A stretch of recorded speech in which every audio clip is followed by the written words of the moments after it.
कैसे मेरा कुछ भी नहीं क्या करना है मेरे पास गुड मॉर्निंग। हम लोग का टॉपिक था, गुड मॉर्निंग बेटा, जो communication of offer and acceptance. हमने काफ़ी हद तक इसे कंप्लीट कर लिया था। Face to face, parties at distance, ये हमने कंप्लीट कर लिया था यहाँ तक। आज हमें करना था communication of special condition.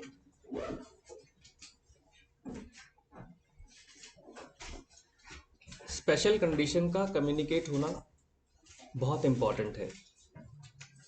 As such कोई पर्टिकुलर इंपॉर्टेंट टॉपिक नहीं है, बट आपकी क्लैरिफिकेशन के लिए बहुत ज़रूरी है कि उसके अंदर आपके साथ छोटे छोटे 3 पॉइंट डिस्कस किए जाएंगे कि क्या हुआ।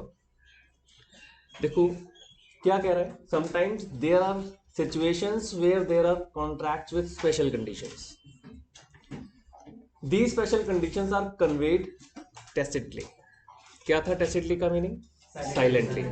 ठीक है, कभी कभी ये जो स्पेशल कंडीशन होती हैं ये आराम से साइलेंटली आपको बता दी जाती हैं और हमें पता भी नहीं चलता। कैसे? आप कभी कोई इंश्योरेंस के एग्रीमेंट में जाते हैं तो आपसे कई पेपर्स पर साइन कराए जाते हैं, उनके अंदर वो कंडीशंस लिखी होती हैं और कोई नहीं पढ़ता। मजे की बात यह है, कोई भी नहीं पढ़ता। कोई, गुड मॉर्निंग, कोई 1000 10,000 में से कोई एक पर्सन होता होगा जो कहता होगा first I will read then sign. कोई भी नहीं पढ़ता। आप बैंक में अकाउंट खुलवाने जाइए, अब तो चलो ऑनलाइन शुरू हो गया सिस्टम, ऑनलाइन में भी लिखा होता है एग्रीड, आप ऊपर स्क्रॉल किया एग्रीड। कोई भी ऐप खोला एग्रीड, एक्सेप्ट करते हुए हम चलते हैं। अब उसमें जो कंडीशंस लिखी हैं वो साइलेंटली आपके ऊपर एप्लीकेबल हो गई। वॉट एवर यू साइंड वो तो आपके ऊपर एप्लीकेबल हो गई। ऑल्दो उन्होंने डिस्क्लोज की है, ऑल्दो उन्होंने तो डिस्क्लोज किया है। कई केसेस चल रहे हैं इस चीजों पर कोर्ट के अंदर। आप बहुत सारे ऐसे एग्रीमेंट्स के अंदर जहां पर देयर आर लॉट्स ऑफ, मतलब इतना मटेरियल होता है, बंडल का bundle, but you have to sign. Loan लेने जाइए, वो जो पर्सन है आपके पास आएगा विजिट करने, वो आपसे पहले पूछेगा नाम, पहले पेज पे बड़ी तसल्ली से आपका नाम लिखेगा, आधार कार्ड, एड्रेस, फादर्स नेम, जो जो रिक्वायरमेंट्स है सर, बाकी सब कॉमन है, आप साइन करते जाइए। ये पेज 10 15 20 25 पेजों पे साइन करा लेंगे। आपने साइन कर दिए, लेकिन इसका अंदर जो कंडीशंस लिखी हैं वो सारी आपने एग्री एक्सेप्ट कर ली जब आपने साइन कर दिए। तो डीमेट अकाउंट खुलाने चाहिए, इसी तरह से होता है। तो वो कहता है कि ये सारी जो कंडीशंस हैं वो कन्वे हो जाती है। कैसे बोल रहा है? These special conditions are conveyed tacitly. तो लिखे जरा आज की डेट डालकर, सबसे पहला topic communication of special conditions.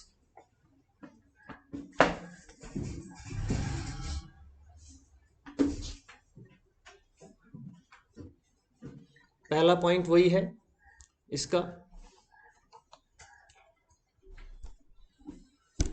क्या है? Special conditions conveyed tacitly. पहली बात आपको यही लिखनी है।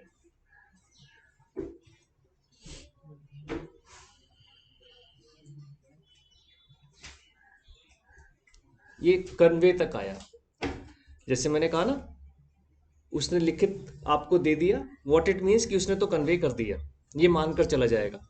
वो जो भी बैंक का पर्सनल आपके पास आ रहा है, वो जो आपसे साइन करवा रहा है, वो तो बताता जा रहा है कि सर यहाँ साइन कर दीजिए, और वो आपको इनडायरेक्टली ये कोशिश भी कर रहा है बताने की कि देखो आपने एग्रीड कर लिया है, ये जो कंडीशन है यू एग्री टू इट। ठीक है जी, आगे आ रहा है, and acceptance of these conditions are also conveyed by the offeree. आप उनको एक्सेप्टेंस भी दे रहे हो, कैसे? अगेन टेसिटली, और without him even realising it. आपको पता भी नहीं चलता, आपको पता भी नहीं चलता आपने किन किन कंडीशंस को एक्सेप्ट कर लिया। तो आप इसमें ये भी लिखेंगे, offeree again tacitly accepted, acceptance by the offeree again tacitly। आओ जी आओ बेटे, डोर बंद करो, बस हो जाएगा। अच्छा, और स्टार्ट आर का लिखना विदाउट इवन रियलाइजिंग इट। आपने एक्सेप्ट तो कर लिया, और कैसे एक्सेप्ट किया? Without even realising it. ये इसका मेन पॉइंट है। ठीक है जी।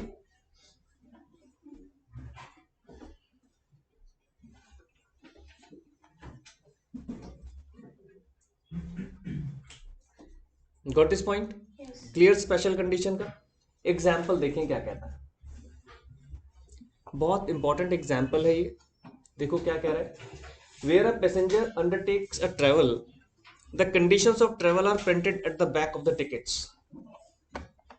आप कभी भी देखेंगे एयर टिकट्स या कुछ भी आप लेते हैं, अगर आप ईमेल प्रिंट आउट लेते हैं तो उस पर कंडीशंस लिखी होती हैं, है ना। लगेज के लिए कंडीशंस लिखी होती हैं कि आपको अगर अपने साथ ले जाना है तो इतना, अगर आपने कार के थ्रू भेजना है तो कितना, वो सब कुछ लिखा है, उसमें कंडीशंस लिखी हैं, मार्क्स बने हुए हैं कि आपके जो कैरी बैग होगा उसमें नाइफ नहीं होना चाहिए, एक्सप्लोजिवनेस नहीं होनी चाहिए, एसिड नहीं होना चाहिए, ऑयल नहीं होना, इस तरह की सब चीजें लिखी। अब आप पढ़ो या ना पढ़ो, उन्होंने तो आपको कन्वे कर दिया। आपने जब टिकट बुक कराया तो इसका मतलब आपने उनको टैसिटली एक्सेप्ट कर लिया। नोबडी विल आस्क कि आपको मंजूर है, they will not ask. This is your duty, this is your duty to read it. उसे समझो, नहीं समझ में आता है तो पूछ लो, ठीक है ना। एक बार मैं ट्रैवल कर रहा था तो एक बच्चा स्टडीज के लिए कहीं जा रहा होगा बाहर, तो वहां पर कंडीशन है कि इससे ज़्यादा वेट नहीं होना चाहिए, और फिर वो अगर ऊपर है तो उनके फिर कंडीशंस हैं कि पर केजी इतने रुपया चार्जेस है। उसमें भी आपने फिर देखा होगा पिक्चरें आई हुई हैं, एंड दैट स्टूडेंट रिक्वेस्टेड मी कि सर बस 2 किलो एक्स्ट्रा आ रहा है, और मेरा तो हल्का सा बैग था, मेरा तो एक ऑफिशियल विजिट था, कह रहा आप प्लीज़ अपने बैग में रख लो। धर्म संकट है ना, एक बच्चा, अब बच्चों से हमें प्यार है, अब बच्चा कह रहा है कि रख लो, अननोन। फिर वहां पर लॉ आ गया दिमाग में कि लॉयर भी हूँ, ऐसे कभी नहीं रखना चाहिए, है ना। एक हल्का सा ज्ञान भी दे रहा हूँ कि ऐसे कभी किसी को हेल्प नहीं करनी वाइल्ड ट्रैवल। पिक्चर देखी होंगी आपने, उसने इसके बैग में कुछ सामान रख दिया, उसमें से निकला कुछ इलीगल मटेरियल, अरेस्ट हो गया वो बेचारा। मैंने कहा बेटा कुछ नहीं होता, जा रहे हो ना पढ़ने, एक्स्ट्रा पे करना पड़ेगा, पे इट, या कॉल योर पेरेंट्स, इतना सामान निकाल के आगे भेज दो। मैं कहा लेकिन नेवर डू दिस एक्टिविटी। हो सकता है मैं गलत हूं, हो सकता है आप गलत हो, दोनों के लिए ही नुकसान है, तो दोनों सेफर जोन में रहो। तो ऐसी चीजें, अब उसमें कंडीशन है कि भैया आपने, ये भी कंडीशन है, यू कांट शेयर। मैंने से बताया, मैंने कहा सामने भाई सारा एम्प्लॉय स्टाफ सारा खड़ा हुआ है, उसे दिख नहीं रहा। तो जब उसने रिक्वेस्ट मुझे की, उसने मुझे कहा सर आप आगे आ जाइए, और उसने मुझे आंखों आंखों में इशारा किया, मैं समझ गया था ये कंडीशंस है, ये टैसिट कंडीशंस कि you can't do this thing. आप कर सकते हो अगर आप रिलेटिव्स हैं, अगर आप एक साथ हैं, एक साथ बोर्ड कर रहे हैं, ठीक है, but if you are unknown तो उसमें कंडीशन है, you can't do this thing tacitly. समझ गए? तो उसको हमें फॉलो करना है। हमने जब साइन कर लिया, एग्री कर लिया, तो उसे बताया मैंने कि बेटा कुछ नहीं होता, डोंट डू दिस थिंग। आपको एक्स्ट्रा कॉस्ट लग रहा है, आप फेवर मांगो कि एक्स्ट्रा कॉस्ट का favour, that is a different issue. अगर इफ यू डोंट हैव, मतलब एक वैसी बात थी, हालांकि वो ऐसा था नहीं कुछ। एग्जाम्पल देखो क्या कह रहा है, where a passenger undertakes a travel, the condition of travel are printed at the back of the tickets, sometimes these special conditions are brought to the notice of the passengers, sometimes not. इतनी सारी condition ticket पर print कहाँ हो सकती हैं? बहुत सारी conditions के लिए आपको वेबसाइट पर जाना पड़ेगा, पढ़ना पड़ेगा, और नहीं तो आप खड़े हो जाइए, आपको हर जगह, चाहे रेलवे स्टेशन हो, चाहे एयरपोर्ट हो, चाहे बस स्टैंड हो, बोर्ड्स लगे हुए हैं, वहां पर उन्हें अपनी टर्म्स एंड कंडीशंस रिटन में लिखी हुई हैं, प्रिंटेड लिखी हुई हैं, आप उन्हें पढ़ें। और वहां पर लॉ क्या कहता है, आप इन तीनों या कोई भी ऐसी जगह से, आओ जी आओ, गुड मॉर्निंग, जल्दी से आ जाओ, आप जब वहां से पास ऑन हो रहे हैं और वो जो बोर्ड आपने देखा, आपने इवन बॉदर नहीं किया कि बोर्ड क्या है, और अगर आप वहां से निकल गए तो इट विल बी प्रिज्यूम्ड कि आपने बोर्ड पढ़ लिया, इट विल बी प्रिज्यूम्ड कि आपने बोर्ड पढ़ लिया और आपने वो कंडीशंस एक्सेप्ट कर ली, स्पेशल कंडीशन। तो इस याद रखना है, तो इसलिए इसी चीज को समझाने की कोशिश कर रहा है वो। तो क्या कह रहा है, in the event the passenger is treated as having accepted the special condition the moment he bought the ticket. आप नहीं कह सकते कुछ भी, ठीक है जी, ये पॉइंट क्लियर सबको, स्पेशल कंडीशन का सबसे पहला पॉइंट। आगे पढ़े जरा, देखो क्या कह रहा है, थोड़ा सा एक्सप्लेन कर रहा है एक केस को। नीचे पहले केस पर फोकस, नाम पर फोकस हो जाता हूं।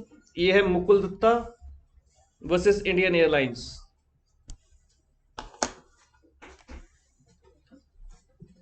एक्चुअली तो ये मिसेस मुकुल दत्ता है, यहां पर एक्चुअली तो ये मिसेस मुकुल दत्ता है। एक बार पढ़ लेते हैं, फिर मैं इस केस को आपको एक्सप्लेन करता हूं। कह रहा है when someone travels from one place to another by air, इसी एग्जांपल को लेकर चल रहा है। हम बेटा टेस्ट, हम स्पेशल कंडीशंस कर रहे हैं, और कौन अभी आया था, हाँ, हम स्पेशल कंडीशन कर रहे हैं बेटा। स्पेशल कंडीशन आप दिमाग में मानकर चलें, एक क्वेश्चन क्या कि जब आप ट्रेवल कर रहे हैं तो आपको जो टिकट मिलता है, उस टिकट के पीछे कुछ कंडीशंस लिखी होती हैं, और हो सकता है कुछ कंडीशंस ना लिखी हो, लेकिन जो उसकी वेबसाइट पर कंडीशंस हैं, वो सारी कंडीशंस आप ऑटोमेटिकली जैसे ही टिकट बॉट करते हैं आपके ऊपर एप्लीकेबल हो जाएंगी, ठीक है जी। या फिर आप जब उस पर्टिकुलर प्लेस पर पहुंचते हैं, जैसे एयरपोर्ट पहुंचे, तो एयरपोर्ट पर बड़े बड़े साइन बोर्ड्स लगे हुए हैं, जैसे इन करेंगे साइन बोर्ड्स होंगे, आप देखेंगे इधर उधर कहीं, उन साइन बोर्ड्स को आप पढ़ो या ना पढ़ो, इट विल बी प्रिज्यूम्ड कि आपने पढ़ लिया, एंड प्लस पढ़ भी लिया और एक्सेप्ट भी कर लिया।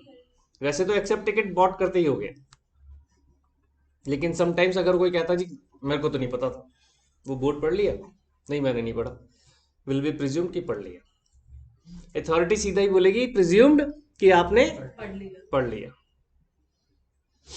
इस केस में यही आएगा।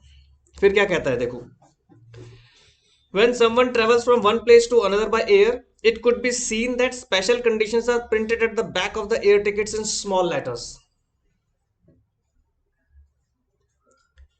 हालांकि एक रिट लगाई गई थी कि जो इस तरह की कंडीशंस होती है इतनी स्मॉल लेटर्स में क्यों लिखी जाती है, समटाइम्स कोई उन्हें पढ़ भी नहीं पाता, तो वो रिट पर ज्यादा फोकस नहीं किया गया।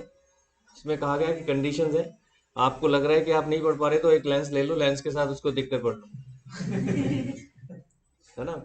अब आप ऐसे नहीं कह सकते रीडेबल है, रीडेबल तो है ना, या तो ऐसा हो कि रीडेबल ना हो। अब रीडेबल नहीं है तो मान सकते हैं, अगर रीडेबल है, अब आपको पर्सनली प्रॉब्लम है तो फिर उसमें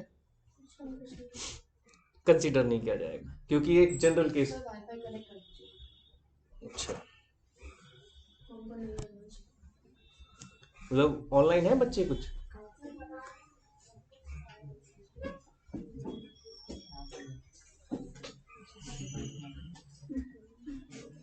मतलब करो कनेक्ट ना करो बेटा, है बच्चे कुछ? मुंह में सब यार बड़ा लेंथी प्रोसेस हो जाता है। अंकुर आया है? ये बेटा तो आ नहीं रहा। चल रहा है। सुहानी आई है? सुधांशु, हितेश आया है, आयुष, देव आया है, भव्य आई है, कंसिल आई है, ध्रुव आया है, वैष्णवी, अनुज, शेखर, साक्षी, अक्षय,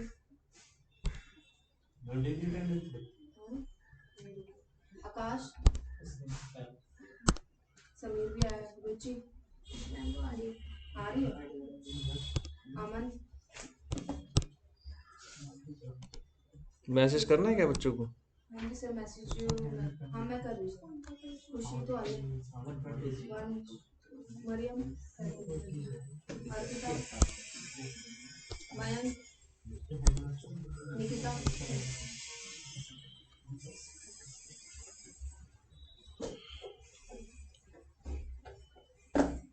इसलिए ग्रुप पे मैसेज गए क्लास है ऑनलाइन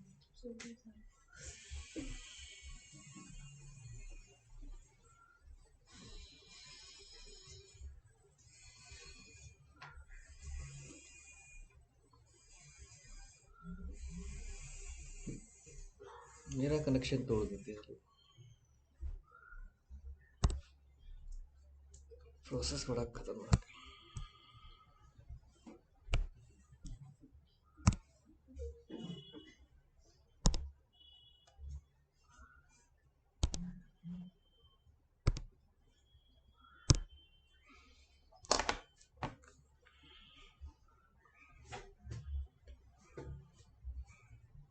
अब क्या कह रहे हैं? At the back of the air ticket in small letter. तो स्मॉल लेटर्स का मैंने आपको जवाब समझा दिया। क्लियर है सबको? है ना? ये छोटे छोटे पॉइंट्स है, इन पर आर्ग्यूमेंट्स हो चुके हैं कोर्ट्स में। कोर्ट्स इनको डिस्कार्ड कर चुका है। रीडेबल और नॉन रीडेबल के ऊपर उन्होंने उसमें जजमेंट दे दिया। इफ इट इज रीडेबल तो इट विल बी एग्रीड की उन्होंने कन्वे कर दिया। नॉन रीडेबल हो तो समझ में आए, लेकिन रीडेबल है तो ठीक है। फिर क्या कहता है अगला? In a non computerize train ticket. देखो कंप्यूटराइज में तो क्योंकि एक बड़ा सा A4 साइज का टिकट निकल कर आता है, उसके अंदर तो वो काफी कुछ आपको दे देते हैं। लेकिन आपने देखा होगा कभी ट्रेन का टिकट अगर आप बाय फिजिकली खुद प्रेजेंट होकर खरीदते हैं तो इट इज अ वेरी छोटा सा एक टिकट होता है। देखा आपने सुहानी? तो वो छोटा सा एक टिकट होता है, लेकिन उसके ऊपर सारी कंडीशंस वो कहते हैं नहीं आ सकती। नहीं आ सकती तो भी प्रिज्यूम क्या किया जाएगा कि आपने वो सारी कंडीशन एक्सेप्ट कर ली जो उस पर प्रिंट नहीं भी है, जो रेलवे की वेबसाइट पर है या रेलवे किसी ना किसी तरीके से आपको कन्वे कर चुका है, तो वो आपको क्या मानी जाएंगी? एक्सेप्टेड। ठीक है जी। Sometimes these conditions are found to have been displayed at the notice board of the airlines office.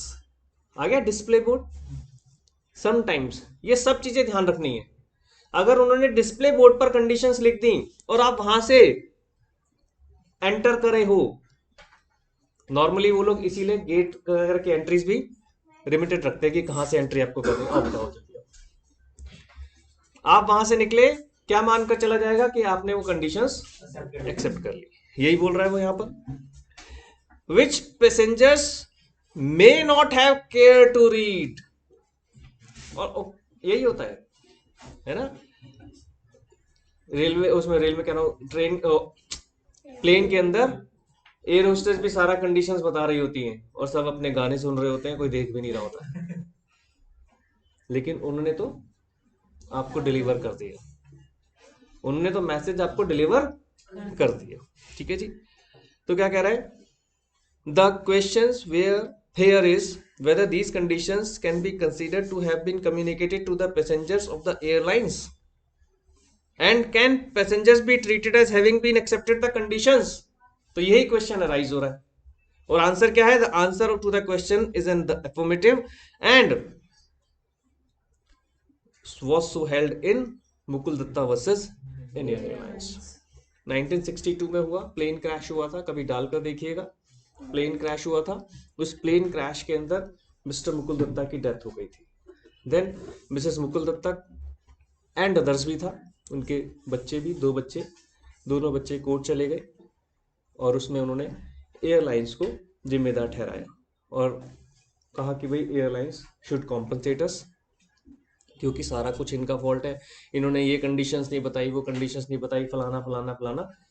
तो कहते, उन्होंने कहा साफ साफ एयरलाइंस ने कि ज़रूरी नहीं है कि हम आपको घर पर आकर सारी कंडीशंस बताएं या आपको फ़ोन पर बताएं या आपको पर्सनली बताएं। पूरी बकायदा एक पिक्चराइजेशन डिस्प्ले किया गया था कोर्ट के अंदर कि सर जब भी कोई पैसेंजर एंटर करता है एयरपोर्ट पर तो यहाँ से एंटर करता है और कोई एंट्रेंस नहीं है। और ये रहा बोर्ड दिखाया, इस बोर्ड पर कंडीशन लगी है।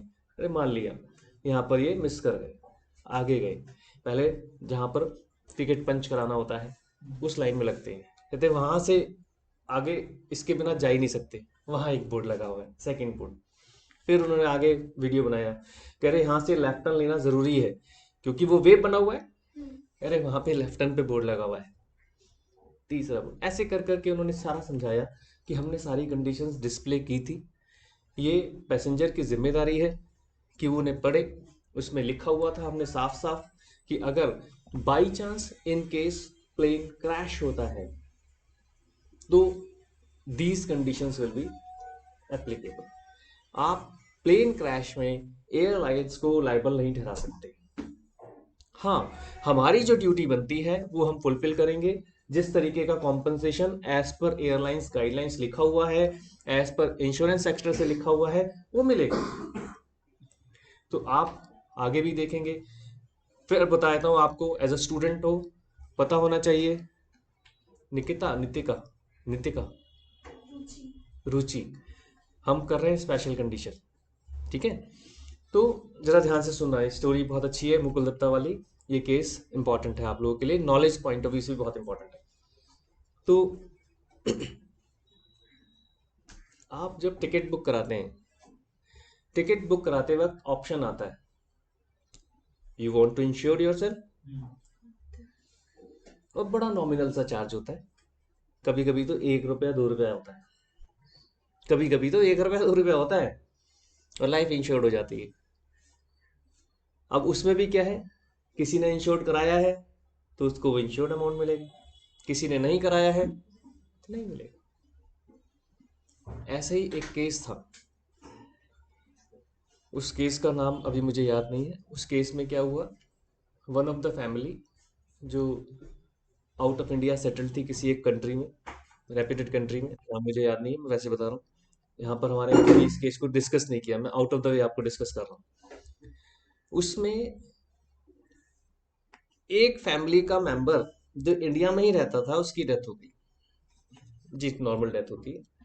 तो वहां से पूरी फैमिली चली टिकट्स बुक करा के, 18 या 17 लोग थे, जिसमें से 16 लोग एक प्लेन में आ गए, एक बच्चा रह गया था, उसको टिकट नहीं मिल पाया, वो अगली फ्लाइट से आए।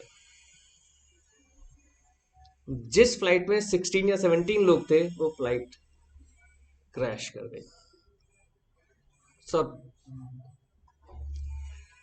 पूरे खानदान में एक ही बच्चा बचा, ऑल टिकट्स वर इंश्योर्ड। तो उसमें ऐसा आया था कि काफी बड़ा हैंडसम अमाउंट उसको एज अ कॉम्पनसेशन मिला था बाय इंश्योरेंस कंपनी। तो ये केस वैसे मीडिया में काफी चर्चित रहा था, वैसा कोई केस नहीं है, कोर्ट केस नहीं था उसके अंदर, कोर्ट से रिलेटेड कुछ नहीं था, तो इसलिए यहाँ पर नहीं पढ़ाया जाता, लेकिन मैं वैसे बता रहा हूँ क्योंकि ऑल वर इंश्योर्ड और उसको एक इतना बड़ा अमाउंट मिला था कि उसमें बताया था कि मीडिया में वो रो पड़ा, कह रहा इतने बड़े अमाउंट का मैं क्या करूंगा, बट क्योंकि इंश्योर्ड था तो उसको वो मिला। तो मैं जो बताना चाह रहा हूँ यहाँ पर, स्टडी के साथ साथ एक नॉलेज भी दे रहा हूँ आपको कि इंश्योरेंस का बेनिफिट सिर्फ बाद वालों को मिलता है, उसको तो नहीं मिलता, जो डिसीज पर्सन है उसको नहीं मिलता, तो वो अलग इशू है। लेकिन इस तरह से हुआ इस केस में, जब मुकुल दत्ता की फैमिली कोर्ट गई तो उनको एयरलाइंस की तरफ से सपोर्ट मिला। कोर्ट ने सिर्फ यही कहा कि जो एयरलाइंस ने डिफाइन किया हुआ है वो तो आपको मिलेगा, बट आपने जो ये ब्लेम लगाया है कि all fault was of airlines, Indian airlines, that is purely regretted, उस पर रिजेक्ट कर दिया गया था। तो सिर्फ रीजन क्या दिया गया था, where the plaintiff had travelled from Delhi to Kolkata by air, Delhi से कोलकाता उसने किया, दत्ताज नॉर्मली कोलकाता के ही होते हैं इसलिए, and the tickets were bore conditions in fine print. उनका तर्क ये था कि उस पर कोई इस तरह की कंडीशन प्रिंटेड नहीं थी, तो ये पॉसिबल नहीं है। ठीक है जी। तो इसमें एक मुकुल दत्ता वाले केस में आपको क्या कहा जाएगा कि कंडीशंस अगर प्रिंटेड नहीं है तो इसका मतलब ये नहीं है कि वो स्पेशल कंडीशंस जो प्रिंटेड नहीं है वो एप्लीकेबल नहीं होगी, वो ऑटोमेटिकली एप्लीकेबल हो जाएगी। Got this point? क्लियर है पॉइंट? तो ये बहुत अच्छा एक है, तो एक डॉट डालकर लिख लीजिए इस केस का नाम, Mukul Datta versus Indian Airlines. 1962 इस बात को कंसीडर कराता है कि ये 1962 की स्टोरी है, और उसके साथ AIR लिखा है तो वो ऑल इंडिया रिकॉर्ड्स होता है। ठीक है। और CAL, ये पहले आप जानते होंगे कोलकाता को कैलकाटा कहा करते, तो उसकी स्पेलिंग C से स्टार्ट होती थी, तो C का मतलब यहाँ पर वो CAL कैलकाटा को डिफाइन कर रहा है। ठीक है जी। 314 ये उसका एक नंबर है जहां पर ये प्रिंटेड है। जब आप सिर्फ इतना डालेंगे तो आपके पास पूरा केस आ जाएगा। तो this is basically index address, ये एक बुक का इंडेक्स एड्रेस है, उस बुक में कहां पर ये मिलेगा। ठीक है जी। ये सबको क्लियर कर, कंडीशंस के लिए स्पेशल कंडीशन का मैटर था। एक बार ये और केस आप पढ़ लें, एग्जाम्पल 57, ये भी आपको अच्छा सा लगेगा, थोड़ा सा फनी है, देखें एक बार जल्दी से।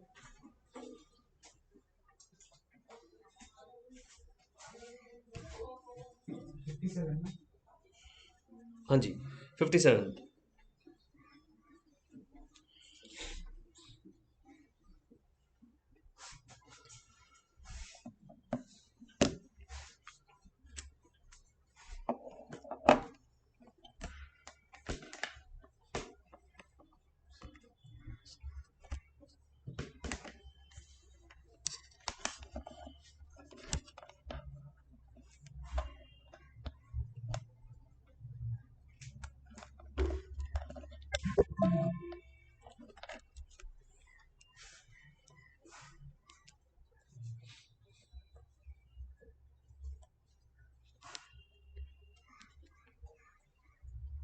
लॉन्ड्री से रिलेटेड है।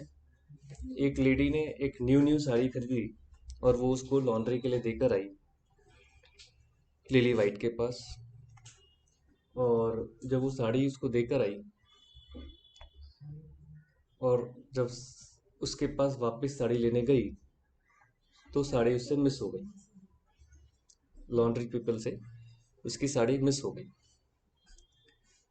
और इन्होंने कंडीशंस लिखी हुई थी कि अगर हमारे यहाँ से कुछ ऐसे मिसप्लेस होगा तो 50% हम देंगे, हम तो 50% देंगे जी, 15%। अच्छा, एक केस में 50%, केस में 15% है। 15% हम देंगे जी मार्केट प्राइस का। उसकी कॉस्टली साड़ी थी, लेडी को कोर्ट पहुंच गई कि ऐसे कैसे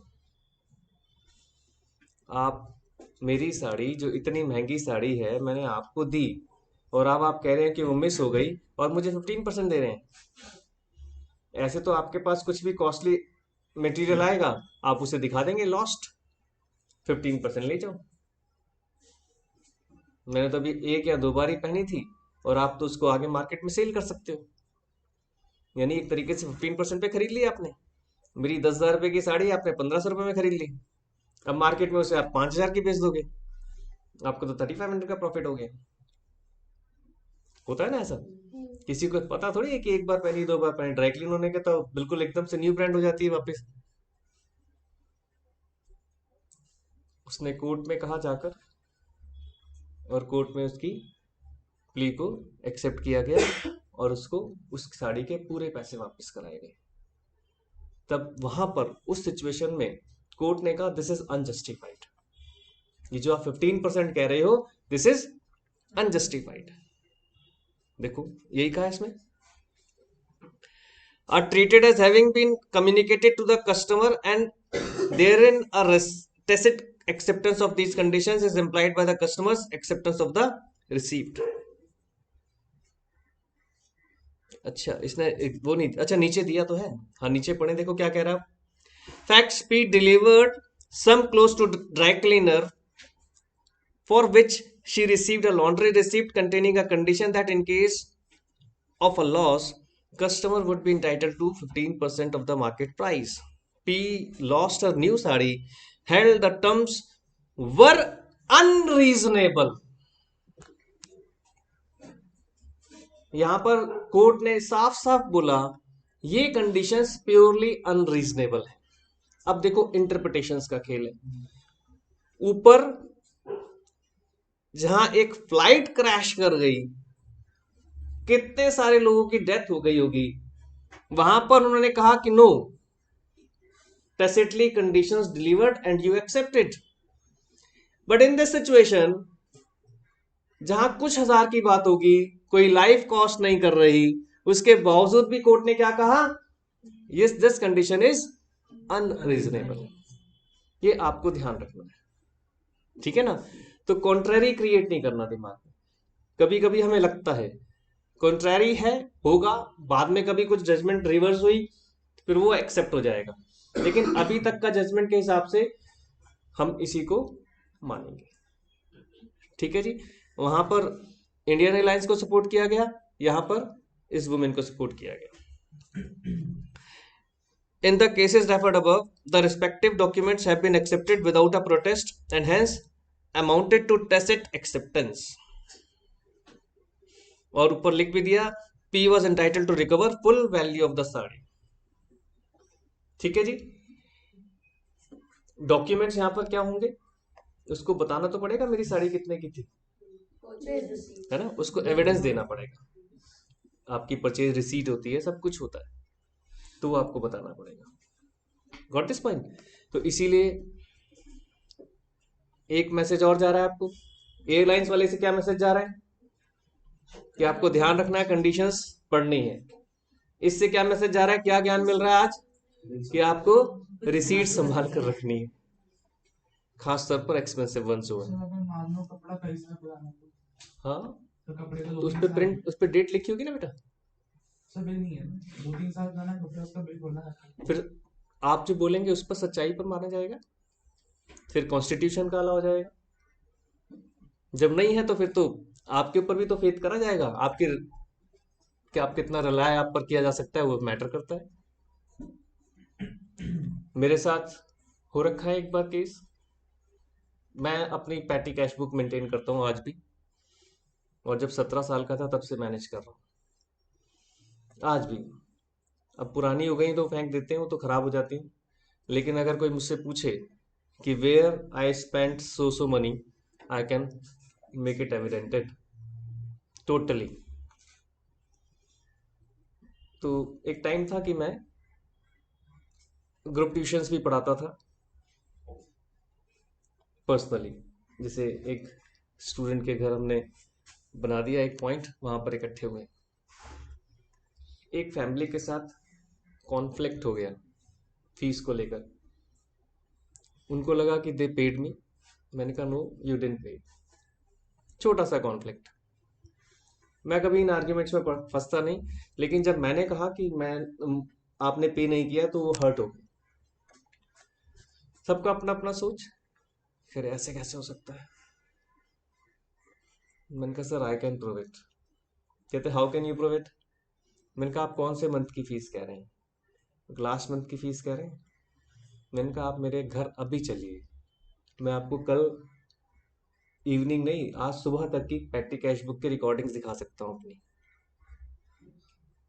और वो मेरी पॉकेट के साथ मैच कर लेना, मतलब उसमें जितना कैश बैलेंस दिख रहा है वो कैश बैलेंस मेरे वॉलेट में होगा।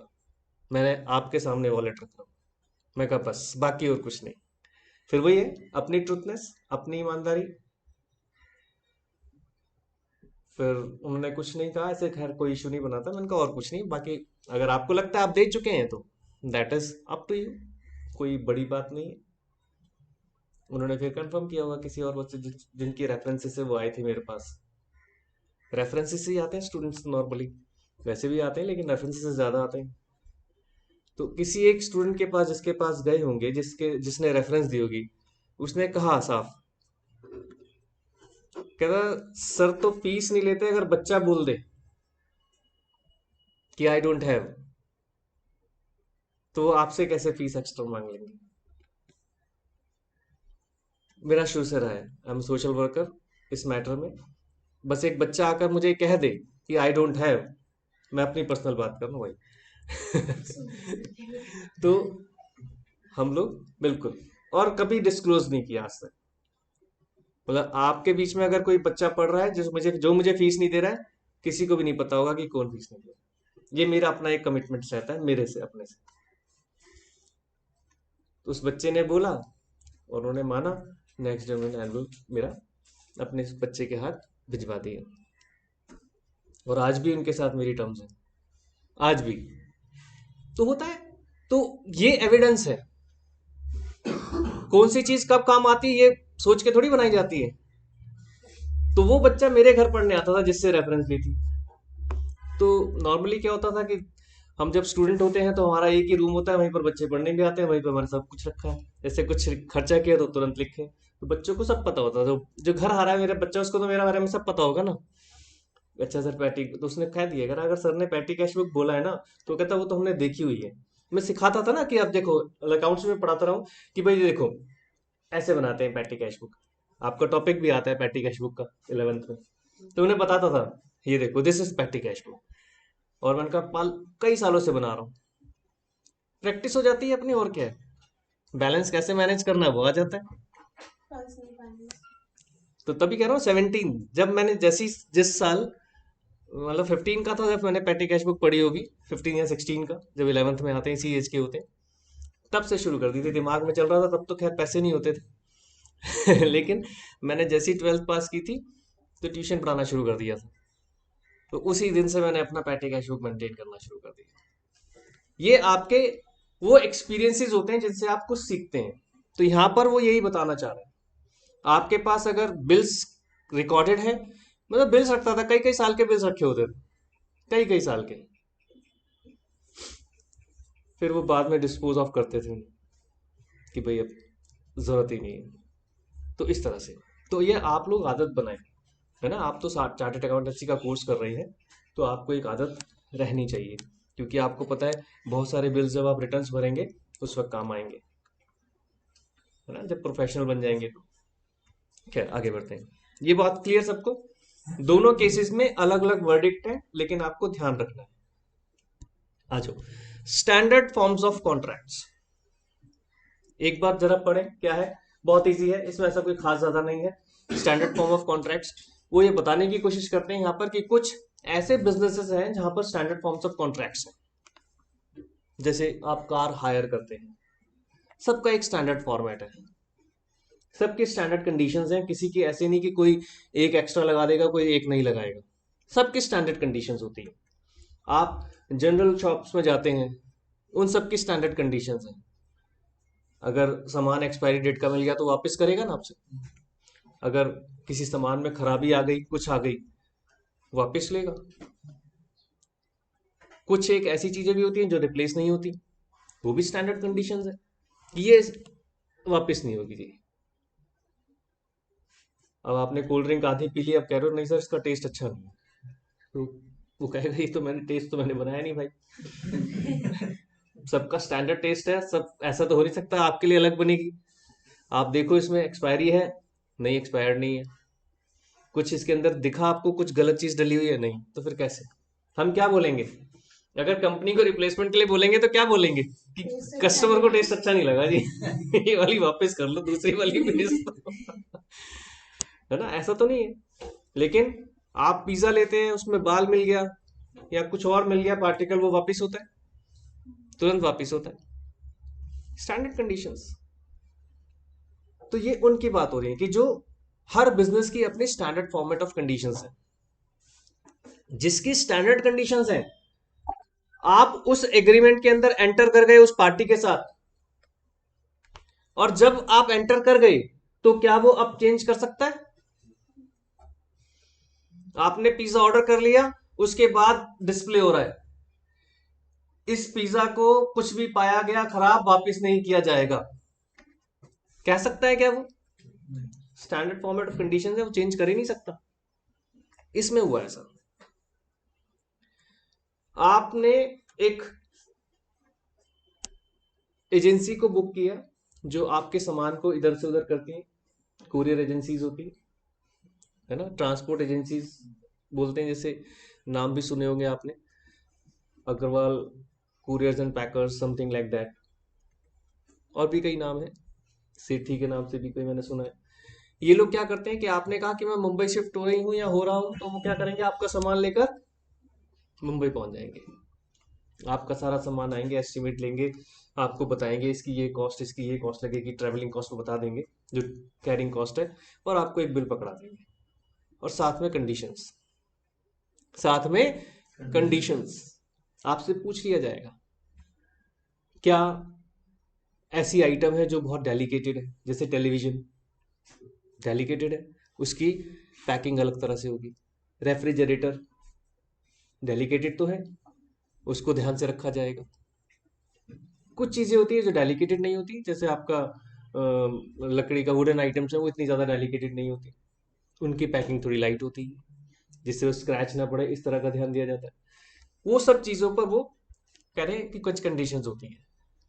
यहां पर क्या हुआ कि जब आपने बुक किया, जब ऑर्डर हो गया, उन्होंने आपके सामान को घर से पिक कर लिया और उसे ले चले मुंबई की तरफ, और जब चल पड़े तो एक एडिशनल कंडीशन आपके मोबाइल पर आ रही है, एक एडिशनल कंडीशन आपके मोबाइल पर आ रही है जो पहले से प्री डिफाइंड नहीं थी, उस स्टैंडर्ड फॉर्मेट का पार्ट नहीं थी। तो क्या वो कंडीशन आपके ऊपर एप्लीकेबल होगी? नो। अब पढ़ लो, अब आपको समझ आ जाएगा। यही सेम केस है, ये केसेस हैं जो आपको कोई याद करने वाला मैटर नहीं है, लेकिन इन केसेस से आपको अपने कॉन्सेप्ट क्लियर करने हैं। Raipur transport company versus Ghanshyam.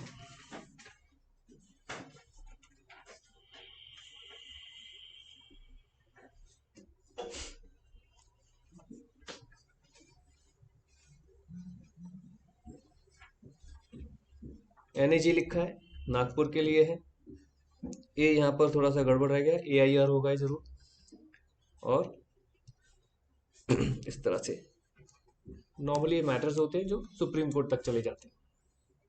High court वाले भी रिकॉर्ड होते हैं नो डाउट, लेकिन जो ऑल इंडिया रिकॉर्ड जिस पे लिखा है नॉर्मली सुप्रीम कोर्ट वाले हैं।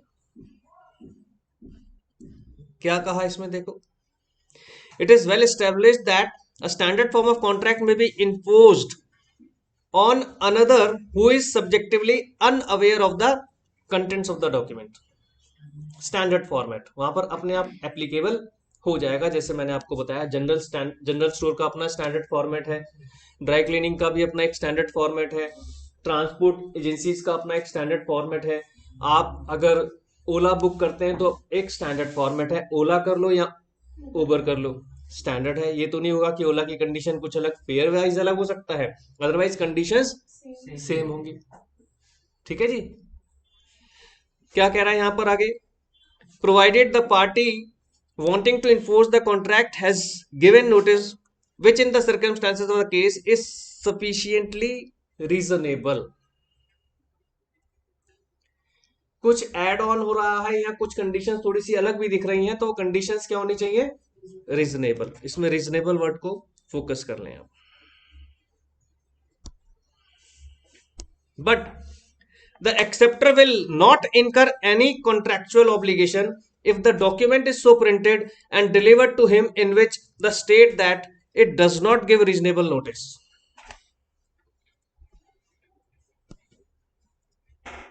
on its face that it contains certain special condition। यानी वो साफ साफ कहना चाह रहा है कि अगर आपके पास कोई इस तरह का नोटिस आया जिसमें कुछ स्पेशल कंडीशन दिख रही है जो कि रीजनेबल नहीं है, तो वो एप्लीकेबल नहीं होंगी। In this connection let us consider a converse situation. क्या कह रहा है? A transport carrier accepted the goods for transport without any conditions. कोई कंडीशंस नहीं थी, स्टैंडर्ड फॉर्मेट वाले हिसाब से थी, कोई उसमें एडिशनल कंडीशंस नहीं थी। नॉट कंडीशंस का मतलब है no additional condition. Standard format तो है लेकिन no other additional special condition. Subsequently he issued a circular, subsequently आ गया,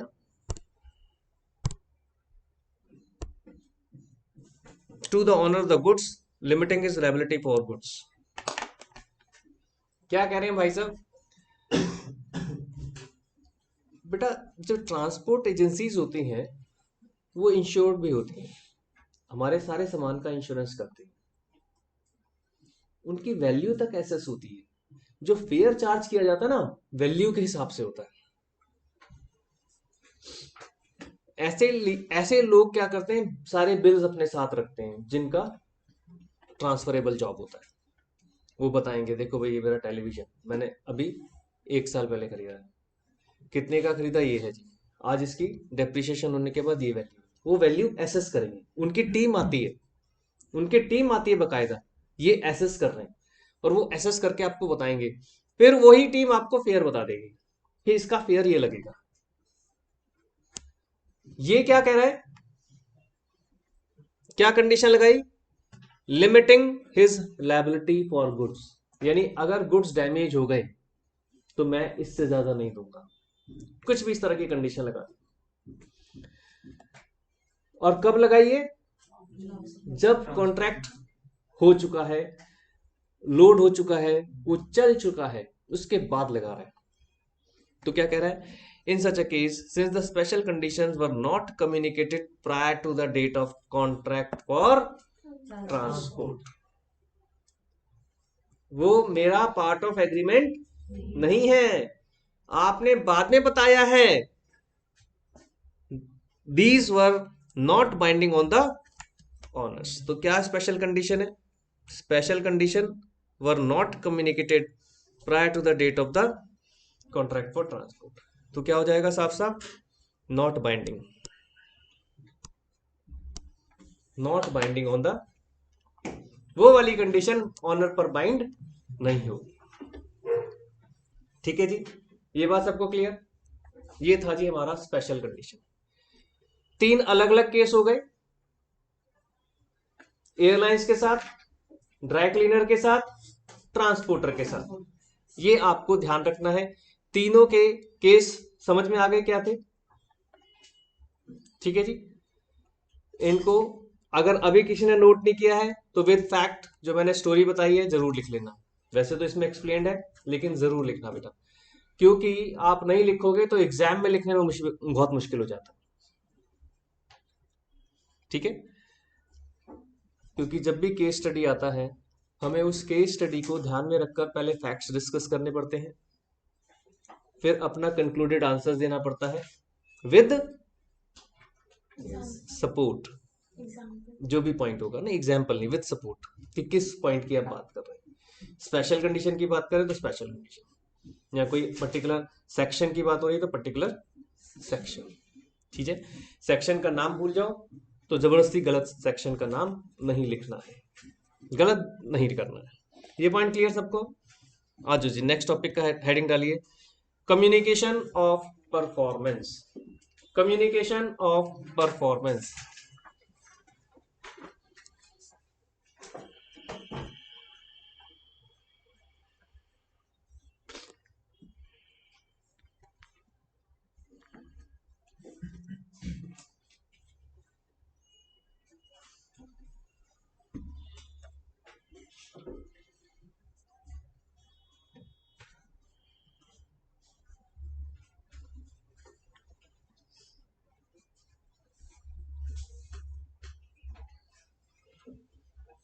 मैं एक बहुत आसान सा पॉइंट है ये वाला पॉइंट आपको कह रहा हूं एक बार पढ़ें जरा।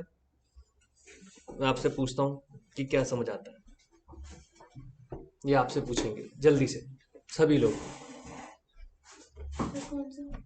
7th communication of performance. क्योंकि सब कुछ हम इसमें पढ़ चुके हैं, नथिंग मोर देन दैट, जो भी हमने पीछे पढ़ा है। अब मैं चाहता हूं कि आप देख बताएं कि आपको कुछ इसमें समझ आ रहा है या नहीं आ रहा। नया कुछ भी नहीं है, पहले बता दो। कम्युनिकेशन ऑफ प्रपोजल हमने पढ़ लिया था, कम्युनिकेशन ऑफ एक्सेप्टेंस हमने पढ़ लिया। ये कम्युनिकेशन ऑफ परफॉर्मेंस की बात हो रही है, ये बता देता हूँ। परफॉर्मेंस जो हमने कर दिया उसको कम्युनिकेट करना।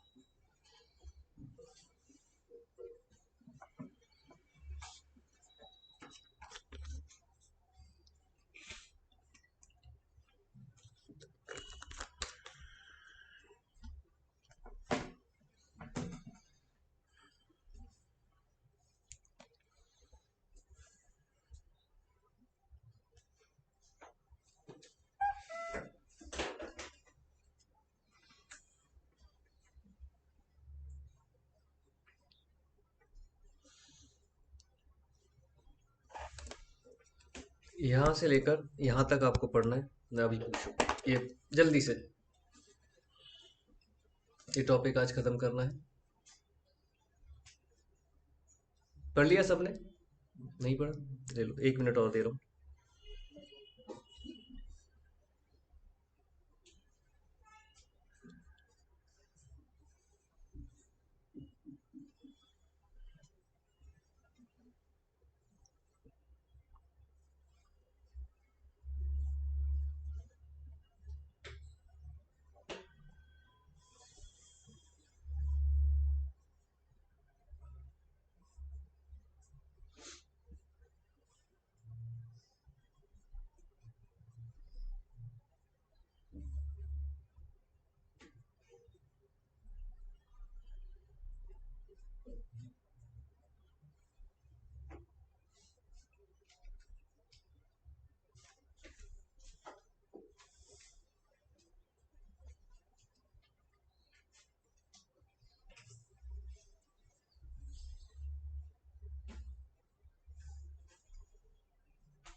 हो गया? अब तो क्या कहा बताइए। पहला paragraph, first point, second point same था, वही कह रहा है। क्या कहा था ऊपर उसने कि कम्युनिकेशन ऑफ प्रपोजल तो कब कंप्लीट होता है? When it comes to the knowledge of the offering. पीछे पढ़ा हमने, मैंने कहा ना वही पढ़ा रहा है। अब आती है बात कम्युनिकेशन ऑफ एक्सेप्टेंस। उसके लिए उसने 2 पॉइंट लिखे, जो हमने पीछे भी पढ़ा था, अगेंस्ट द प्रपोजल और against the offering. Against the proposal कब हो जाता है?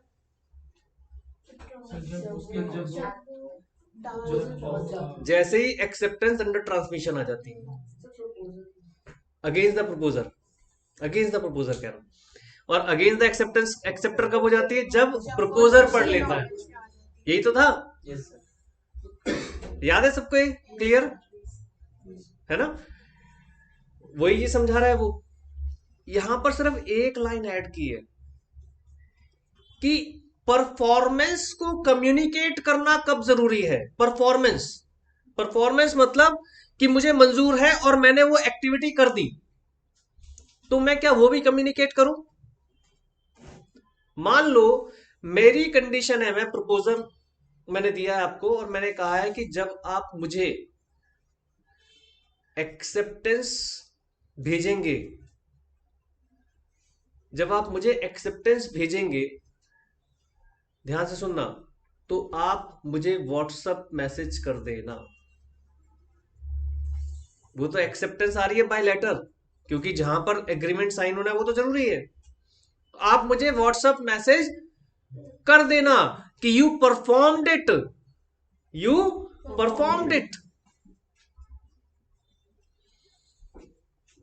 आप जब मेरी कार खरीदने का मन बना ले और अगर आपको एक्सेप्टेड हो तो उस एक्सेप्टेंस के साथ 20,000 रुपए का चेक या ड्राफ्ट या पेटीएम भेज देना। तो वो क्या हो गया कि आपको एक्सेप्ट है। उसकी परफॉर्मेंस मुझे कैसे पता चलेगी? जब आप वो चेक भेजेंगे। अब ये जो आपने परफॉर्मेंस की, ये कम्युनिकेट करनी कंपलसरी है या नहीं, ये भी डिपेंड करता है। ये कंपलसरी कब है? जब प्रपोजर ने बोला है, सिर्फ तभी।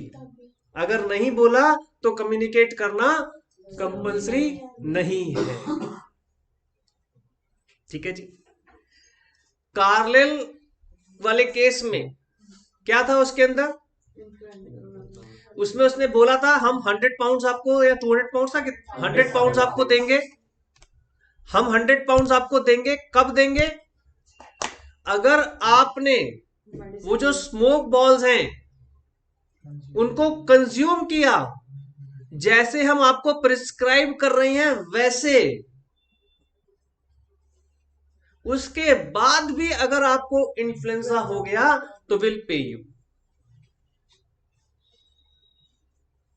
तो क्या हम आप सब जैसे ही वो स्मोक बॉल्स लेंगे और उन्हें कंज्यूम करेंगे तो क्या कंपनी को बोलेंगे कि हमने परफॉर्मेंस कर दी? उसमें तो ऐसा तो नहीं लिखा कि वो परफॉर्मेंस करोगे तो हमें बताओ। उसने ये जरूर लिखा है कि आपको परफॉर्म क्या क्या करना है। इसका मतलब जब बात अगर कोर्ट तक पहुंची तब तो आपको बताना पड़ेगा ना कि मैंने ये परफॉर्म किया और जैसे प्रिस्क्रिप्शन में लिखा था बिल्कुल वैसे ही। तब तो बताना पड़ेगा, तब तो कंडीशन है। उन्होंने यही तो लिखा है। आप पढ़ते होंगे, आप कुछ भी खरीदते होंगे, कुछ भी खाने पीने की चीजें, उसमें लिखा होता है। जहां पर भी थोड़ा सा मेडिसिन का इस्तेमाल हो रहा है उसमें कंडीशंस लिखी होती हैं। लिखा होता है साफ साफ, please don't intake without doctors prescription. अब अगर आप इनटेक कर रहे हो तो किसकी प्रिस्क्रिप्शन जरूरी है? डॉक्टर की। अगर आप बिना उसकी परमिशन के इनटेक कर रहे हो तो फिर वो आप पर एप्लीकेबल नहीं होगा, क्योंकि आपने उन कंडीशंस को फॉलो नहीं किया। तो इस केस में वो क्या कहना चाह रहा है, तो यहां पर पढ़ ले, ये वाला ध्यान रखना है। In this case it is not enough if the offeree merely performs the act, but he should also communicate his performance unless the offer includes a term that a mere performance will constitute acceptance। सिर्फ ये line important है, बाकी सारा same था। इसका nutshell क्या कह रहा है? अगर ऑफर में लिखा है कि आपको अपनी परफॉर्मेंस को कम्युनिकेट करना कंपलसरी है तो आप कम्युनिकेट करो, और अगर नहीं लिखा तो डू नॉट कम्युनिकेट। सिर्फ वो तब कम्युनिकेट करना। Got this point? इसलिए उसने इसी एग्जाम्पल को लिया है, कार्लेल versus carbolic and smoke ball company.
कुछ नहीं होता, आप घर पे लिख लेना।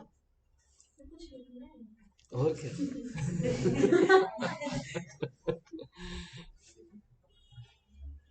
लॉ तो लिखना ही है। ये तो बोलते हुए तो सारे बच्चे लिख रहे हैं।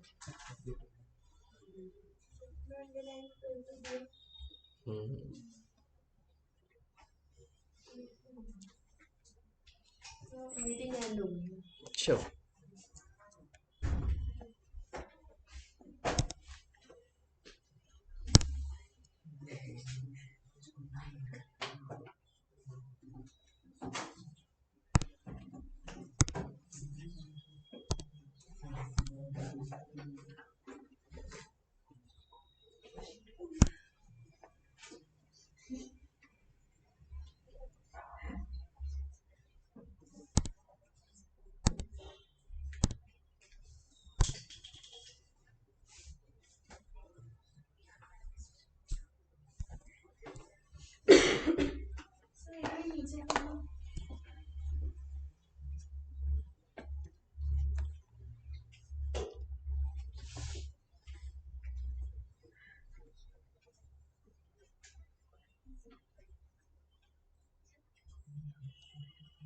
एक पुरानी कहावत है, ये तो आप लोगों ने पता नहीं अब सुनी भी होगी कि नहीं।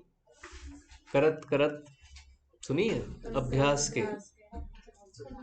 मिट्टी आप जाके आप ही मैं सुना देता हूँ।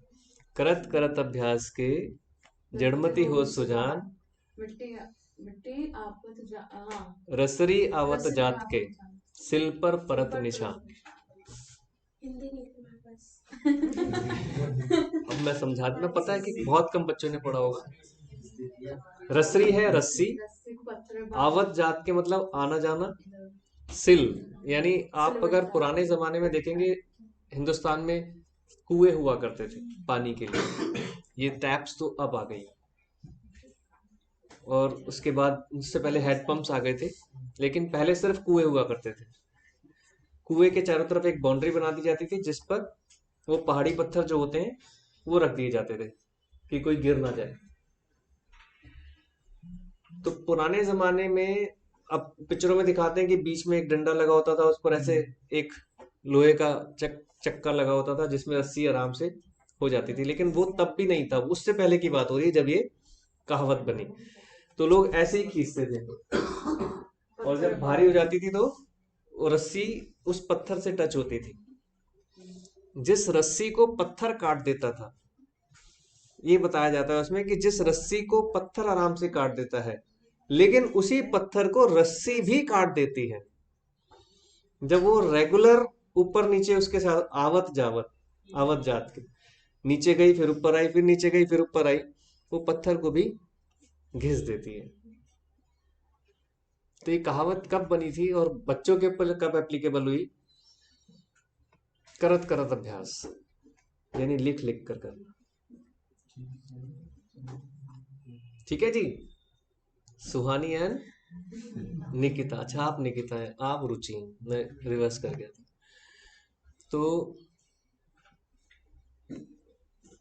अभी लिखोगे तो एग्जामिनेशन हॉल के अंदर कंफ्यूजन नहीं होगा। आज अगर मैं आपको बोल दूं कि बेटा right a later on your self, मैं बता रहा हूं आप 10वीं लाइन लिखते वक्त भी सोचोगे और क्या लिखूं, जबकि कितनी लंबी लाइफ तो जी चुके हो, 18 साल के हो गए आप आसपास। अगर 18 साल की स्टोरी भी लिखना शुरू कर दो तो भी कम पड़ जाए, एक पेज तो कुछ बचा ही है ही नहीं उसके सामने। लेकिन मैं कह रहा हूं आपको, मैं कह दूं कि right an essay on your self. ठीक है, कल जब लिखोगी, लिखना शुरू करोगी, तो 1 बजे मैसेज डालना, और जब 10 लाइन लिख लोगी तब मैसेज डालना। देखता हूँ कितनी देर में लिखती हूँ।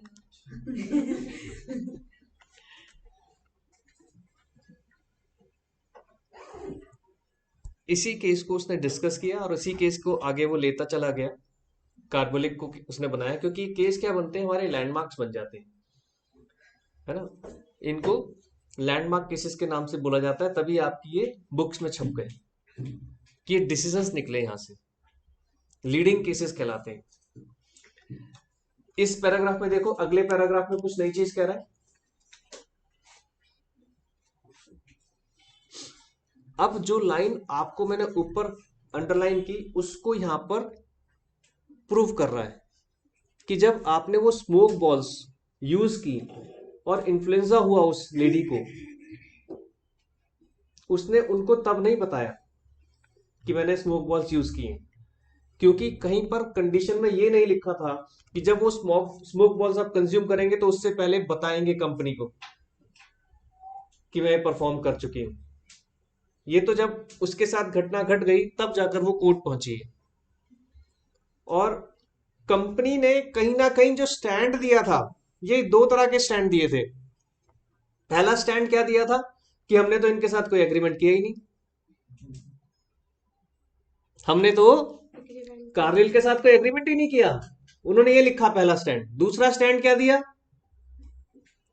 कि इन्होंने जब स्मोक बॉल कंज्यूम की तो हमें बताया क्यों नहीं। इन्हीं 2 स्टैंड के ऊपर जजमेंट बनी। पहले का क्या आ गया था कि दैट वाज जनरल एग्रीमेंट, जब जनरल है तो कोई भी उसको कंज्यूम कर सकता है। दूसरे में क्या कहा कि आपने रिवर्ट बैक ये लिखा ही नहीं कि अगर आप परफॉर्मेंस करोगे तो हमें बताना कंपलसरी है।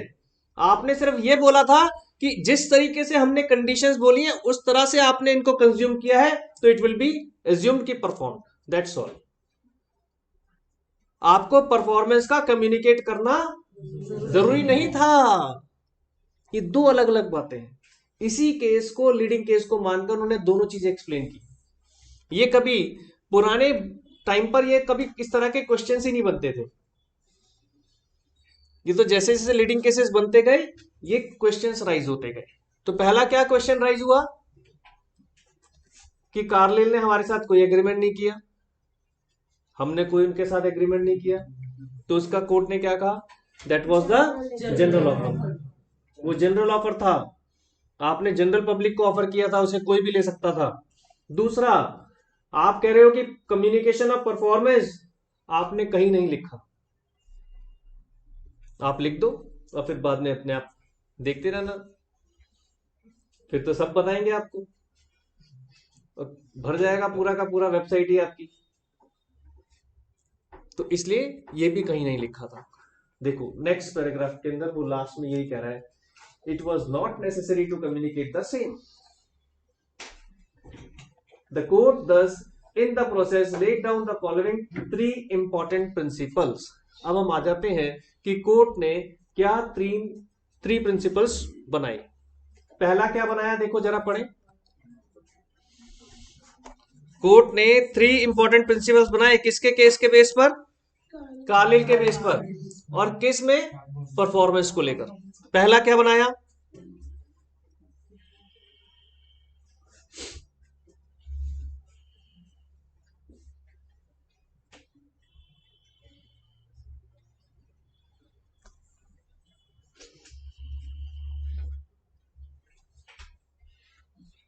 Specified conditions. आप स्पेसिफाई कर दीजिए और जो आप स्पेसिफाई करेंगे सामने वाली पार्टी उसके साथ क्या हो जाएगी, बाउंड, उसको ऊपर करना पड़ेगा पूरा। तो ये लिखा है इसने, देखो, must contain definite promise by the offeror, he would be bound provided the terms specified by him are accepted. अगर उसने वो सारी टर्म्स एक्सेप्ट कर ली तो वो किसके ऊपर बाउंड हो गई, प्रॉमिसी के ऊपर बाउंड हो गई। सेकंड क्या कह रहा है, an offer may be made either to a particular person or a public. ये particular or public at large कुछ भी हो सकता है, यानी स्पेसिफिक ऑफर भी हो सकता है, ये जनरल ऑफर भी हो सकता है, यही था। और तीसरा, if an offer is made in the form of promise in return for an act, return for an act. अभी इन्होंने बड़ा अच्छा क्वेश्चन पूछा था, क्या था, एक्ट और कंडक्ट में क्या डिफरेंस है, बता पाओगे कोई, एक्ट क्या है और कंडक्ट क्या है।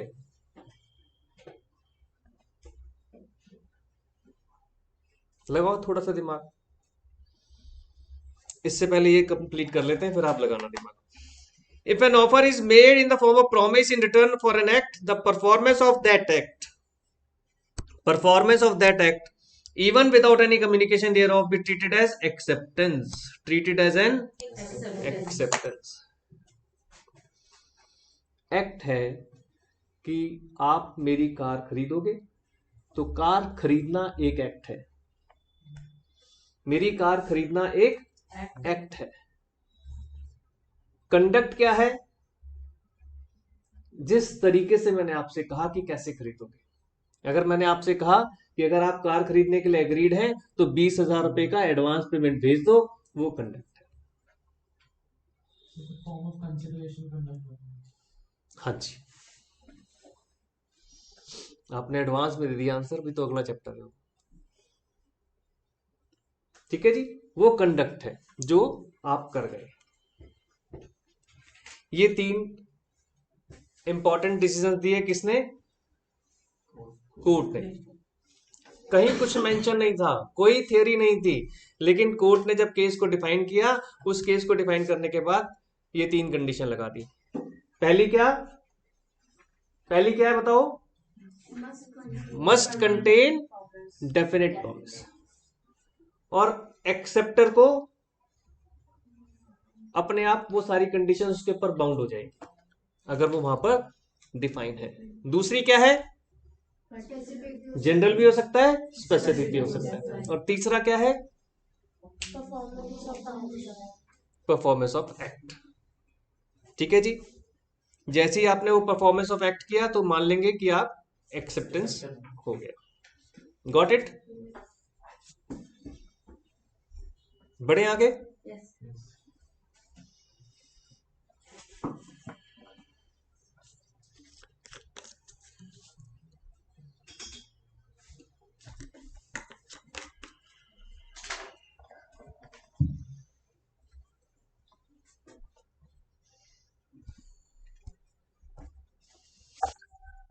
रिवोकेशन, नेक्स्ट हेडिंग डालिए, रिवोकेशन।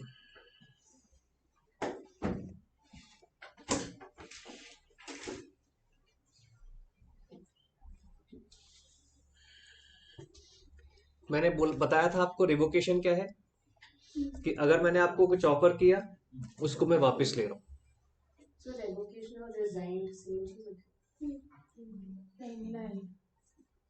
स्लाइटली डिफरेंस है। अब मैं रिवोक कर रहा हूं किस चीज को, अपने ऑफर को। तो मैं कब कर सकता हूं रिवोक अपना ऑफर,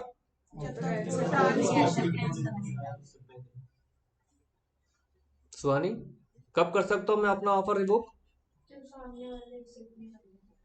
जब सामने वाला, जब तक एक्सेप्टेंस नहीं आती। उसकी नॉलेज में नहीं आती।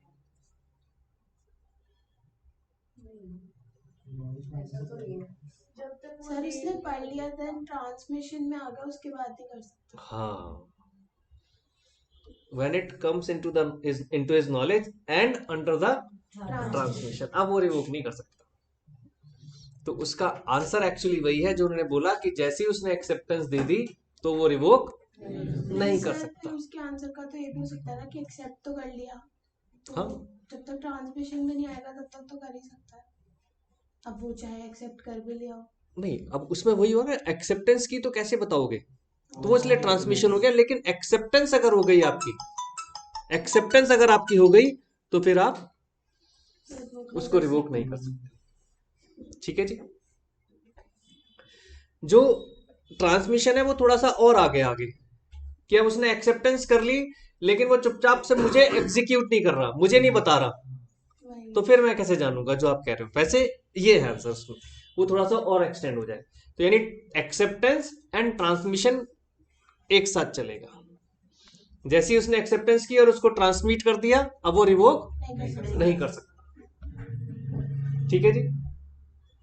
सेम एक्सेप्टेंस कब रिवोक हो सकती है, जब तक वो पढ़ नहीं लेता, प्रपोजर नहीं पढ़ लेता, जब तक ऑफरर पढ़ नहीं लेता।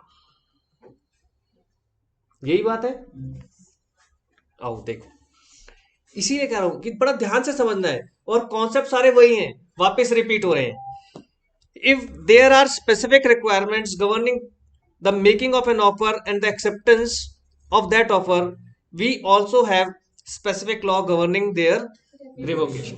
क्या है इन सेक्शन 4 में, क्या कह रहा है, रिवोकेशन ऑफ प्रपोजल और इट्स एक्सेप्टेंस इज कंप्लीट। कब कंप्लीट होती है, first against the person who makes it when it comes into the course of transmission. सही है। ट्रांसमिशन में आने से पहले अगर वो कर लेता है तो ठीक है, नहीं तो फिर वो रिवोक नहीं कर सकता। To the person to whom it is made so as to be out of power of the person who makes it. तो हमने इसमें गन पाउडर का भी एग्जांपल लिया था ना, लाइट है ना, match a light to the train of gun powder.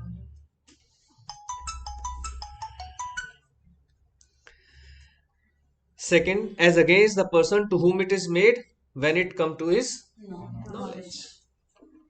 यही दो रीजन है, दो ही तरीके हैं रिवोकेशन के। यानी जो बात प्रपोजल की थी, जो बात एक्सेप्टेंस की थी, वही बात अब रिवोकेशन में आ गई, रिवर्स हो गया बस। अब हम रिजेक्ट करना चाह रहे हैं अपने ऑफर को। ठीक है जी। The above law can be illustrated as follows, जरा ये पढ़े। एक एग्जाम्पल लिया है, if you revoke your proposal made to me by a telegram, the revocation will be complete as far as you are connected when you have dispatched the, वही transmission वाली बात आ गई। जैसे डिस्पैच कर दिया जो स्वानी ने बोला, ठीक है, कॉन्सेप्ट क्लियर है सबको ये। But as far as I am concern it will be complete only when I receive the telegram. आपके हाथ से तो तभी निकल गया जब ट्रांसमिशन में आ गया, मेरे हाथ से तब निकल जाएगा जब मैंने पढ़ लिया, मेरे हाथ में आ गया। यही है बात। वही बात ऑफर में भी यही लग रहा था, एक्सेप्टेंस में भी ऐसी लग रहा था, रिवोकेशन में भी सेम लग रहा है। अब as regards revocation of acceptance की बात करें तो, if you go by the above example, I can revoke acceptance, I can revoke acceptance of your offer by a telegram. This revocation of acceptance by me will be complete when I dispatch the telegram, and against you it will be complete when it reaches you. वही same चीज है, confuse तो नहीं हो रहा कोई? क्योंकि कई बार इसको पढ़ने में कंफ्यूजन हो जाता है। समझ गए? आगे आ जाओ, क्या कह रहा है। But the important question for consideration is when proposal can be revoked and when can an acceptance be revoked. These questions are important than the question when the revocation is complete. Ordinarily, the offerer can revoke his offer before it is accepted. एक उसने conclude कर दिया। If he does so, the offeree cannot create a contract by accepting the revoked offer. ये भी हमने कहा था कि जब रिवोक ही हो गया तो नहीं कर सकता। बाय लेटर और टेलीग्राम में ही ये कंफ्यूजन ज्यादा आते हैं। जो वर्बली चलेंगे, टेलीफोनिकली चलेंगे, वो तो तुरंत हो जाएंगे। ठीक है, अब गया वाईफाई पे, चल रहा है तो। जरा एग्जाम्पल 58 देखें एक बार बेटा, बता जल्दी से। हैमर वाली स्टोरी है।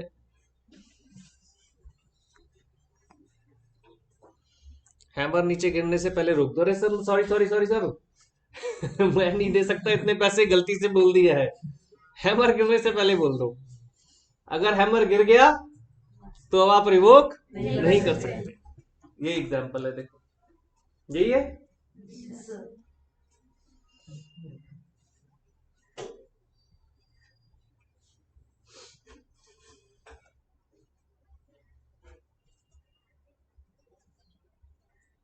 एग्जाम्पल 59 देखें क्या कह रहा है।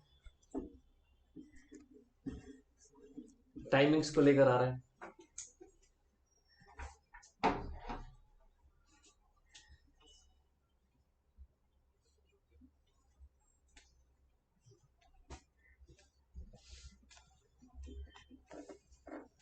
बड़ा अच्छा क्वेश्चन है, इसे इंपॉर्टेंट लिख लो। इसमें अगर अभी तो पढ़कर इजी लगेगा, लेकिन अगर बिना पढ़े पूछा जाता तो आप इसमें कंफ्यूज हो जाते, बिल्कुल श्योर हूं मैं। ये इंपॉर्टेंट लिख लो इसे, 59 को। दिल पर मत लेना, आपको बड़ा आसान सा होता है, सर क्यों ऐसा बोल रहे हैं, लेकिन सच्ची है ये।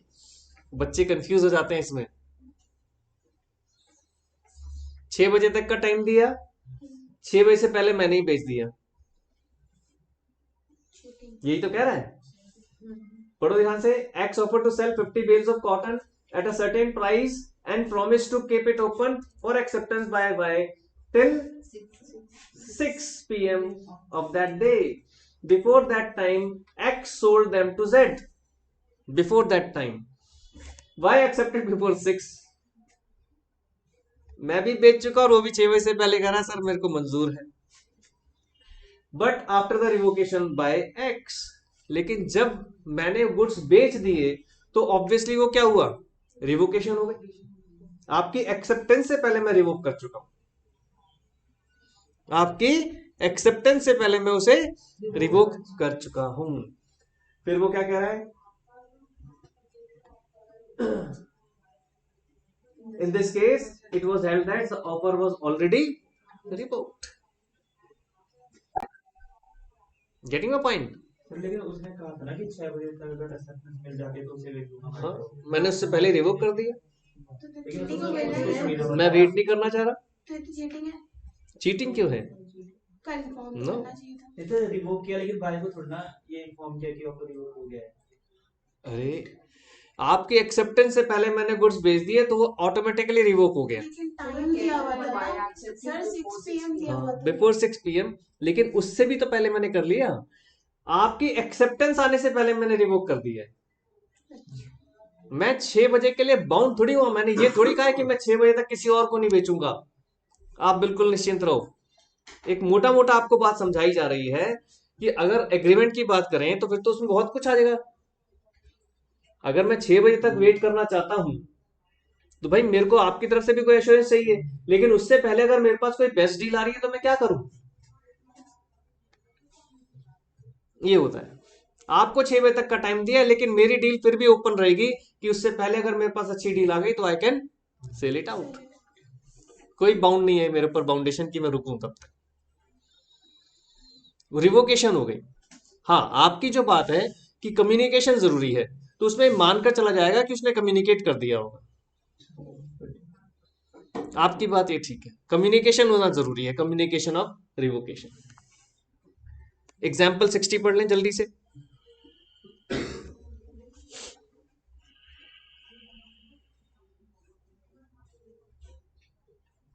एग्जाम्पल 60।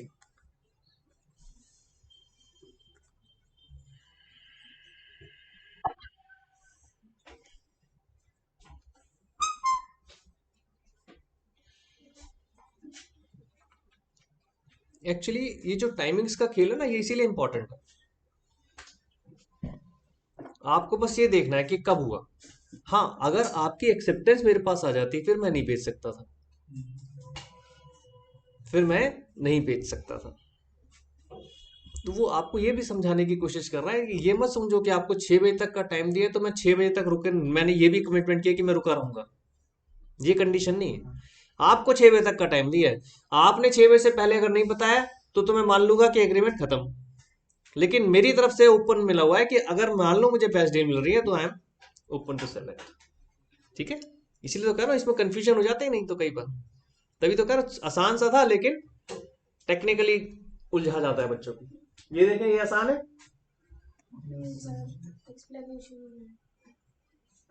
सेम बिल्कुल।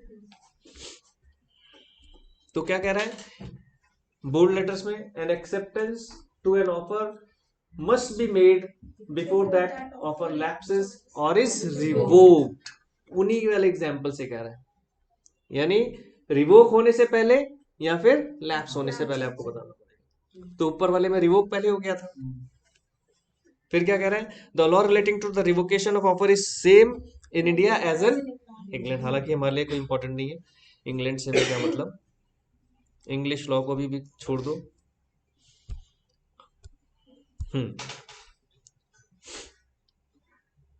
अब यहां पर क्या कह रहा है, in Indian law the position is different as regards the contract through post.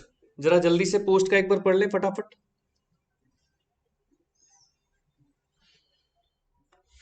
कितना बचा है? थोड़ा सा ही बचा है बेटे आज।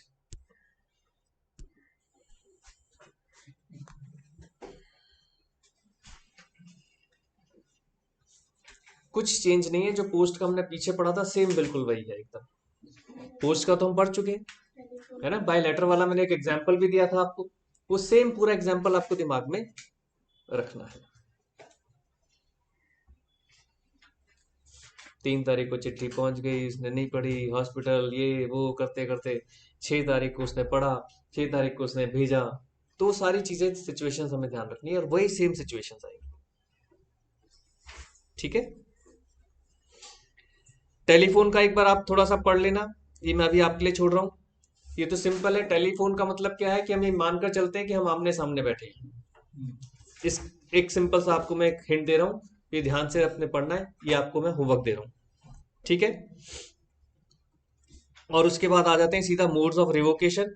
मोड्स मतलब किस तरह से आप रिवोक कर सकते हो, रिवोकेशन कर रहे हो उसके किस स्टाइल से कर सकते हो। पहला क्या कह रहा है, बाय नोटिस, आप नोटिस कर दो रिवोकेशन का, हो जाएगा। दूसरा by lapse of time, time बीत गया अपने आप रिवोक हो जाएगा। तीसरा क्या कह रहा है, non fulfilment of condition president, पहले से कुछ लिखा है, अगर वो कंडीशन फुलफिल नहीं करते हो तो भी अपने आप में रिवोक हो जाएगा। डेथ और इंसैनिटी, हमने एक केस भी पढ़ा था, आर्टिस्ट की डेथ हो गई, रिवोक हो गया। काउंटर ऑफर तो हमने पढ़ा ही था, बार्गेनिंग, पहला ऑफर खत्म हो जाता है जैसे ही दूसरा प्रपोजल आता है। तो by the non acceptance of the offer by usual mode, जो जिस मोड में कहा है आप उस मोड में एक्सेप्ट नहीं करोगे। मैंने कहा था कि 20,000 रुपए का ड्राफ्ट भेज देना, आप चेक भेज रहे हो। ड्राफ्ट और चेक में फर्क है, मोड है। ड्राफ्ट का मतलब क्या है, अब वो डिसऑनर नहीं हो सकता, चेक डिसऑनर हो सकता है। पता होगी ये बात। ड्राफ्ट में क्या डिफरेंस होता है, ड्राफ्ट बैंक से बनकर आपके पास आता है, फिर आप ड्राफ्ट को डिसऑनर नहीं कर सकते, क्योंकि बैंक आपसे पहले पैसे काट चुका होता है और फिर उसका एक ड्राफ्ट बनाकर देगा मेरे नाम का, तो आपके बैंक से तो कट गए, अब उस मेरे पैसे मेरे बैंक में ट्रांसफर होने हैं। लेकिन चेक में क्या होता है, जैसे आपके यहाँ से कटेंगे फिर मेरे यहाँ ट्रांसफर होंगे, तो अभी आपके चेक में कटे नहीं, तो इसलिए चेक में थोड़ी सी सेफ्टी दूसरे वाली पार्टी के लिए कम हो गई, ड्राफ्ट में तो प्योरली सेफ हो गया। इस तरीके से बाय सब्सीक्वेंट इलीगैलिटी, ये हमारे पास 7 पॉइंट्स है। इलीगैलिटी का तो हमने बताया था कि मान लीजिए दिल्ली के अंदर बैन हो गई, इंडस्ट्रीज जब बैन हो गई थी, तो एकदम से अब क्या, कहां से कोई कॉन्ट्रैक्ट पूरा करेगा, अगर बैन ही हो गई तो इंडस्ट्री, तो revoke, legally point of view से वो रिवोक हो गए। ठीक है, तो कुछ में से कुछ पॉइंट पढ़ने के लिए छोड़ रहा हूं आपका, वो थोड़ा सा कंप्लीट करना है। ठीक है, मिलते हैं नेक्स्ट क्लास में। Thank you very much.